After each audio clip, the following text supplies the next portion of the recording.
RTGA, mieux qu'une chaîne, un monde.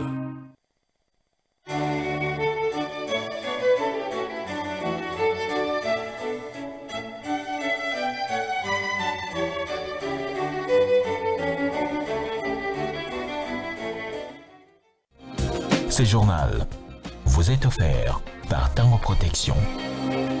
Illico Cash, ma banque mobile.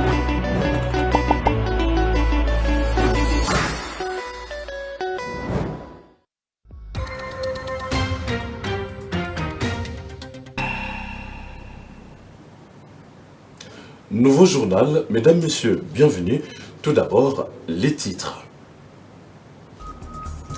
L'armée congolaise demande d'avoir attaqué Goma en réponse aux accusations de l'AFC M23 après des détonations d'armes attendues dans cette ville. Les FARDC qualifient ces accusations diffondées et dépourvues de toute logique.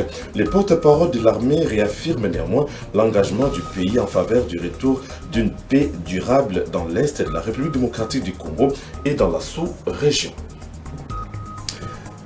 Le monde célèbre ce 13 avril la journée du Scrabble, un jeu de société et un jeu de lettres. En République démocratique du Congo, les amoureux du Scrabble travaillent pour les promouvoir, bien que négligés.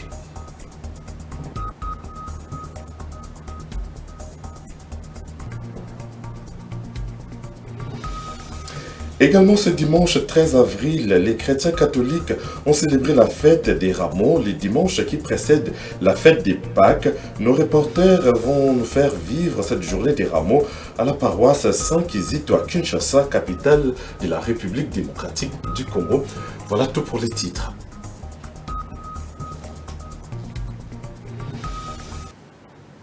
Comme annoncé, les FARDC n'ont pas attaqué la ville de Goma. Contrairement aux affirmations de l'AFC M23, ce démenti a été fait ce dimanche 13 avril par les porte-parole de l'armée congolaise.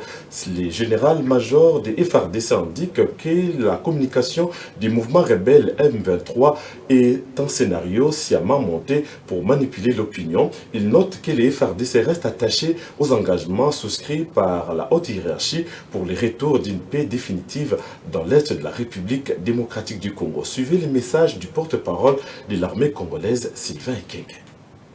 Un communiqué infondé et dépourvu de toute logique a été rendu public par l'AFC M23 soutenu par le Rwanda. Cette communication accuse les forces armées de la République démocratique du Congo d'avoir monté la nuit du 11 au 12 avril 2025 une attaque contre la ville de Goma. À ce sujet, les forces armées de la République démocratique du Congo tiennent à donner des précisions objectivement vérifiables suivantes à l'opinion nationale et internationale. 1. Au nord de la province, leur première position se trouve à plus de 300 km de la ville de Goma, dans le territoire de Lubero, au grand nord de cette province. 2. À l'ouest de Goma, les forces armées de la République démocratique du Congo sont en pleine défensive dans le territoire de Walikale. Au sud de Goma, les premières positions des FARDC sont à des centaines de kilomètres de la ville de Bukavu, dans les territoires de Mwenga, Uvira, Fizi et Chabunda. Le communiqué de l'AFC M23, taillé de toutes pièces, est en réalité un scénario sciemment monté non seulement pour camoufler et justifier les tueries quotidiennes des civils dans la ville de Goma, mais aussi et surtout pour manipuler l'opinion et également satisfaire leurs appétits criminels. À Komanda, Dans le territoire d'Irumu, dans la province bien sûr de l'Ituri, les casques bleus de la MONUSCO patrouillent régulièrement aux côtés des FARDC pour protéger les civils. Leur présence dissuasive et permanente, saluée par la population, contribue en tout cas à renforcer la sécurité. La suite dans cet élément.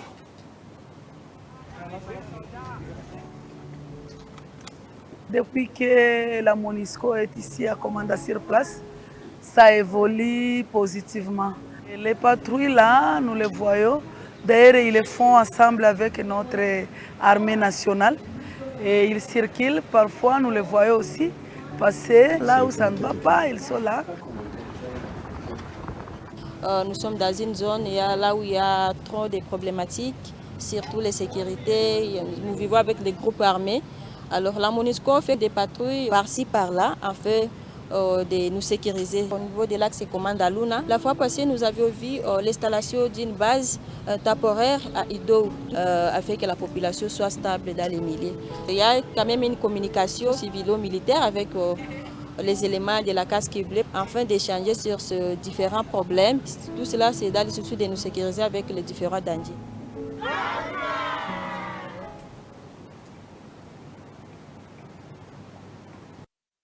Le ministre d'État en charge de la justice, Constant Moutamba, a remis officiellement les offrandes, les vivres et non-vivres en faveur des FARDC au vice-premier ministre de la Défense nationale et des anciens combattants. Constant Moutamba était accompagné des responsables des confessions religieuses qui avaient collecté ces dons dans leur communauté. Suzy Kibira-Omari. La délégation des confessions religieuses de la République démocratique du Congo, conduite par le ministre d'État en charge de la justice et garde des Sceaux, Constant Moutamba, a été reçue par le vice-premier ministre, ministre de la Défense nationale et des anciens combattants, Guy Kabombo Mwadianvita. La remise officielle des offrandes, des vivres et non-vivres en faveur des forces armées de la République démocratique du Congo à l'ordre du jour au cours de cette rencontre. Un signe de soutien de la population congolaise au FARDC en cette période cruciale que traverse la RDC. Dans leur gibecière, une cargaison importante des biens de toute nature et une enveloppe importante constituée des offrandes des fidèles des différentes confessions religieuses. Les confessions religieuses ont mobilisé pour les FARDC au Azalindo. Merci beaucoup. Merci beaucoup. Merci. Et ordre de virement des 72 000 $ que les différentes confessions religieuses ont donné comme offrande. Au nom du président de la République, chef de l'État, Son Excellence Félix Antoine Tshisekedi Tshilombo, et au nom de Madame la Première ministre, chef du gouvernement, Son Excellence Judith Suminwa Tuluka, je tiens très sincèrement à vous remercier. L'apôtre de Donkamba, au nom de confession religieuse, a manifesté l'appropriation de cette initiative par leur communauté. Cette marque de solidarité des confessions religieuses sous la mobilisation du ministre d'État en charge de la justice, Constant Moutamba, fait suite à la mobilisation générale décrétée par le président de la République, chef de l'État, Antoine Félix Tshisekedi Tshilombo, comme effort de guerre. Et de son côté, la ministre de l'Enseignement supérieur et universitaire, Marie-Thérèse Sombo, séjourne à Lubumbashi, dans le Haut-Katanga. Objectif, mobiliser la communauté universitaire de l'espace Grand Katanga sur le veille patriotique contre l'agression rwandaise. Selon la ministre de l'ESU, les fronts scientifiques constituent la pépinière de tous les autres fronts lancés par le gouvernement et même la main-d'œuvre du front militaire. André Koma.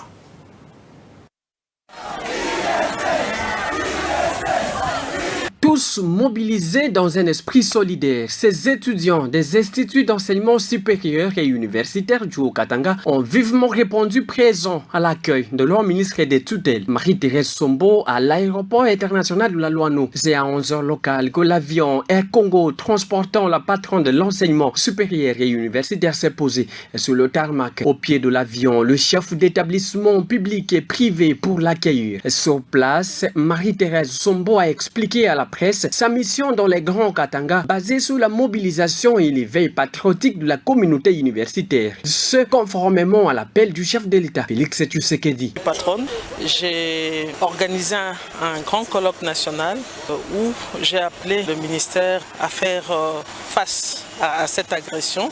Donc nous avons constitué un front scientifique et je suis venu dans ces cadres-là un peu pour booster le front scientifique du Grand Katanga. Je viens un peu organiser ce front-là, le front scientifique qui constitue une pépinière du front populaire qui peut constituer la main-d'œuvre pour le front militaire. De l'aéroport international de la Loanon, le cortège de la numéro 1 de l'enseignement a pris la direction du gouvernorat de province pour présenter ses civilités au gouverneur Jacques Kiaboula, puis à l'Assemblée provinciale, avant de se rendre au siège de sa famille politique, l'UDPS, parti présidentiel. À Lubumbashi, l'agenda de l'initiatrice du Front scientifique contre l'agression rwandaise prévoyait une conférence de grande envergure ce lundi sur l'éveil patriotique devant plus de 10 000 étudiants attendus à l'amphithéâtre portant le nom du professeur Kalala à l'université de Lubumbashi. Le président Félix Tshisekedi a reçu en audience le week-end à la Cité de l'Union africaine les ministres sénégalais de l'économie, du plan et de la coopération, porteurs d'un message sous pli fermé du président du Sénégal adressé au chef de l'État de la RDC. Le contenu du message n'a pas été révélé. Toutefois, l'émissaire sénégalais a indiqué que le renforcement de la coopération entre la RDC et le Sénégal était au centre de leur échange. La session ordinaire 2025 de l'Assemblée générale du Conseil supérieur de la magistrature se poursuit à la Cour de cassation, réforme du bilan du pouvoir judiciaire, plein d'autres sujets abordés par les membres du haute instance dans un climat studieux. Suzy Kibiromar nous en parle. C'est dans un climat de concentration et de responsabilité que les travaux de l'Assemblée générale du Conseil supérieur de la magistrature, session ordinaire 2025, se poursuivent. Après la validation des mandats des participants, les membres se sont penchés sur le rapport global du Conseil supérieur de la magistrature 2022-2025, un document stratégique qui dresse le bilan du pouvoir judiciaire en dénombrant les avancées, faiblesses et perspectives de réforme. Les délégations de 27 cours d'appel ont présenté leur rapport synthèse révélant les réalités locales. Le président du Conseil supérieur de la magistrature, Dieudonné Kamoleta, a appelé à l'engagement de tous pour des résolutions à la hauteur des attentes du peuple congolais. S'il y a des questions, des préoccupations, n'hésitez pas de secrétariat permanent. Même le bureau, nous sommes disponibles. Nous sommes disponibles. Il faudrait vraiment que la qualité soit de mise pour les travaux que nous avons. À l'issue de ces assises, le Conseil supérieur de la magistrature devra poser les bases d'un pouvoir judiciaire plus crédible, plus efficace et résolument tourné vers les attentes des justiciables. Dans un autre registre, la banque panafricaine Ecobank compte désormais 4 agences dans la capitale congolaise. 2 nouvelles agences ont ouvert leurs portes à Lupène dans la commune de Ngalima et Victoire dans la commune de Kassavubu. À cet effet, Ecobank invite la population quinoise à visiter ces nouvelles agences afin de bénéficier des transactions digitales plus sûres et sécurisées. Regardez. Dans sa politique de proximité avec ses aimables clients, l'Ecobank inaugure 2 nouvelles agences dans la capitale congolaise, notamment l'agence de l'UPN dans la commune d'Engaliema et Victoire, située dans la commune de Kassavubu. Cette double cérémonie marque le lancement d'une série d'ouvertures d'agences à travers les pays. Ces cérémonies ont été ainsi marquées par une visite guidée conduite par les 2 chefs d'agence de l'UPN et de Victoire en présence des bourgmestres des 2 communes précitées. Le directeur général adjoint de cette banque panafricaine en République démocratique du Congo, Joël Kabouya, s'est réjoui de l'inauguration de cette agence de l'UPN. C'est le lancement en fait, d'une série d'ouvertures qu'on va faire sur l'exercice 2025 et sur les années qui suivent. Parce qu'on est sur une stratégie d'augmentation de la taille de notre réseau en République démocratique du Congo. On a prévu une bonne dizaine sur les 2 années qui suivent.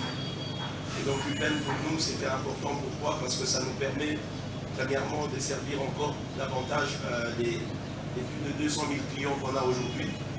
Mais également c'était important pour nous de nous positionner sur certains centres d'affaires, centres d'activité où nous ne sommes pas encore présents aujourd'hui. Pour sa part, Bruce Kabea, directeur de la Banque des particuliers, qui a représenté le directeur général de l'Ecobank à l'agence de Victoire, a salué l'apport majeur de cette banque panafricaine à la croissance économique de la République démocratique du Congo. Aujourd'hui, ce qu'il faut savoir, c'est que nous participons bien évidemment à la croissance économique du pays, comme vous le dites. À la hauteur, je dirais, on fait partie quand même du top 5 aujourd'hui, ou un peu du top 5 des grandes banques ici en RDC. Donc aujourd'hui, nous pensons pouvoir améliorer encore notre contribution à l'économie du pays. Ecobank qui se veut être une banque de proximité, donc s'assure et tout de répondre aux besoins de ses clients. Les clients avaient besoin d'avoir plus d'agences et plus de réseaux, donc l'extension du réseau.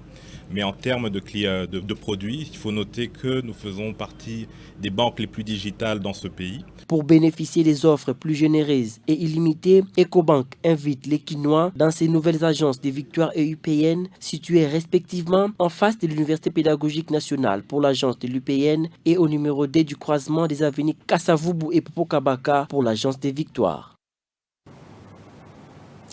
Il faut le savoir, la fête de la gastronomie a été lancée depuis 2011 à l'initiative de Frédéric Lefebvre. Cette journée met en lumière les métiers des bouches, l'hôtellerie et autres. L'humanité célèbre en tout cas la gastronomie en tant qu'expression culturelle, vecteur de partage et de convivialité. Suzuki Biromar. Les Journées internationales de la gastronomie mettent à l'honneur la richesse et la diversité des traditions culinaires à travers le monde. Célébration qui est une invitation à découvrir et à célébrer la gastronomie en tant qu'expression culturelle, vecteur de partage et de convivialité. La gastronomie française, un patrimoine culturel immatériel de l'humanité. En France, avec son histoire culinaire prestigieuse, au cours de cette célébration, on note qu'elle occupe une place de choix dans le paysage gastronomique mondial. En 2010, l'UNESCO a inscrit le repas gastronomique des Français sur la liste du patrimoine culturel immatériel de l'humanité.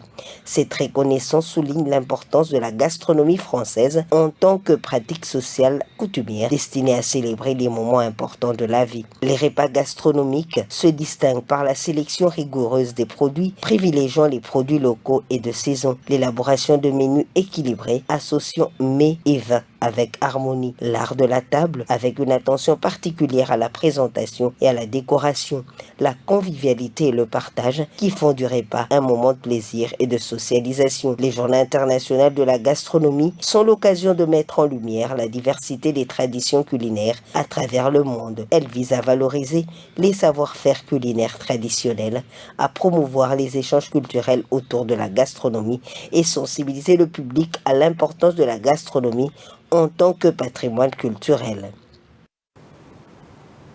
En tout cas, bon appétit si vous êtes à table. D'une journée à une autre, célébration le 13 avril de chaque année de la journée mondiale du Scrabble a pour but, bien sûr, de trouver les plus longs mots à poser. Ce jeu s'est imposé à travers l'humanité et unit les pays en compétition pour encenser ce jeu des lettres. En République démocratique du Congo, il faut le savoir, le Scrabble est négligé, mais ses amoureux s'organisent en tout cas pour les promouvoir. Suzy Kibira Omar signe ces reportages.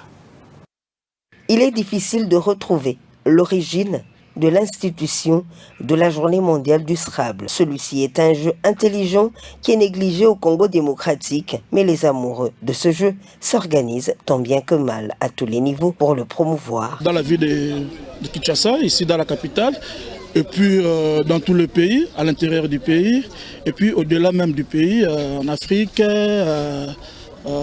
partout à l'international. Ils ont des clubs au niveau communal, provincial et national. Premièrement, le Scrabble c'est un jeu. Deuxièmement, je pourrais dire que c'est un loisir auquel nous jouons le mot français. En dépit de leur organisation, les moyens ne suivent pas pour leur permettre d'aller plus loin dans les compétitions continentales et mondiales. Nous avons des potentiels pour amener des titres ici, mais le gouvernement ne nous donne pas cette guerre des chances. Vous voyez, même quand on fait nos voyages, le voyage, nous le faisons par nos propres grés, par nos mécènes qui aiment le Scrabble, qui nous soutiennent. Mais le gouvernement, jusqu'à présent, ne nous soutient pas. Les joueurs du Scrabble congolais ont déjà lancé un appel aux autorités congolaises et espèrent avoir cette fois-ci une reconnaissance officielle de leur organisation pour continuer de défendre les couleurs de la République démocratique du Congo partout dans le monde. Parlons religion à présent. Les fidèles de l'Église catholique et autres chrétiens du monde ont célébré ce dimanche 13 avril 2025 la fête de Pâques, la fête des rameaux qui rappelle l'entrée de Jésus en Jérusalem. 6 jours avant la fête des Pâques juives, la foule l'acclame lors de son entrée dans la ville. À Kinshasa, la commune de Limete, au quartier Kingabois, la paroisse Saint-Kizito n'a pas dérobé à la règle. Suivez ces reportages d'Elvis Ebama.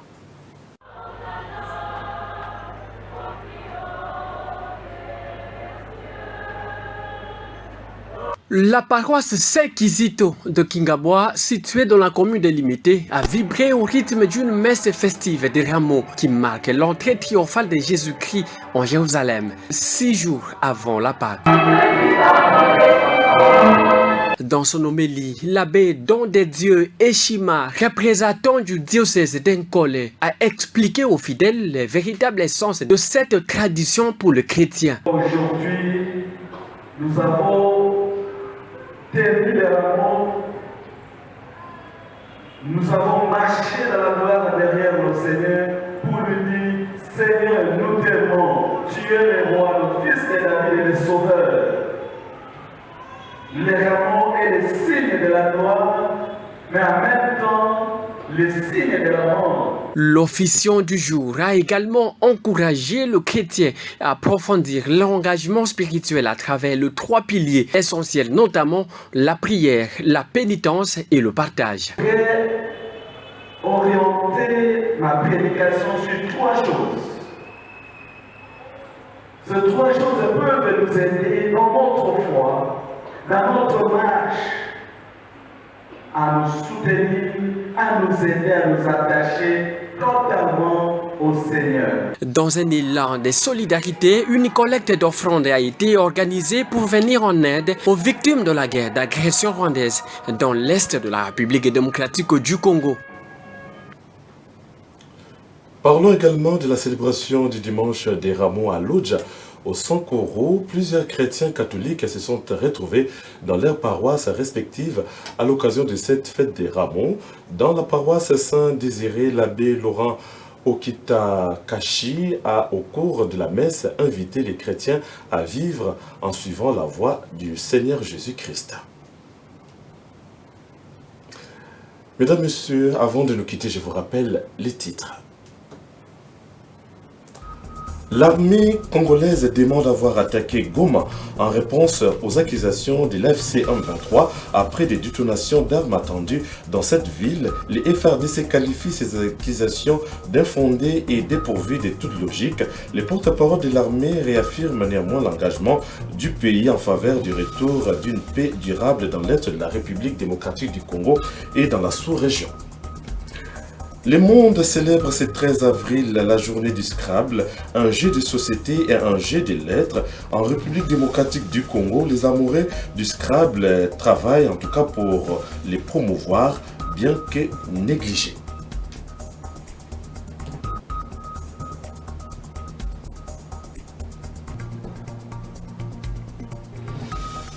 Également ce dimanche 13 avril, les chrétiens catholiques ont célébré la fête des rameaux, le dimanche qui précède, vous le savez, la fête des Pâques.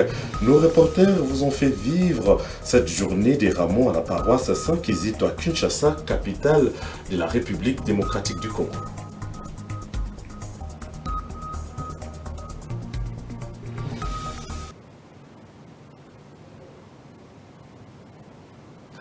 C'est tout pour aujourd'hui, mesdames, messieurs.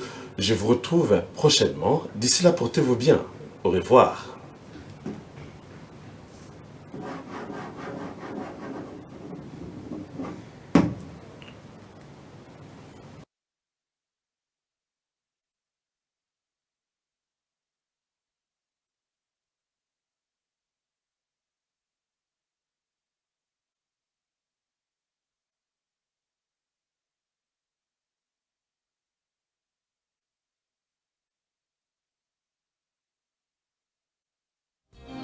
Ce journal vous a été offert par Tango Protection. Illico Cash, ma banque mobile.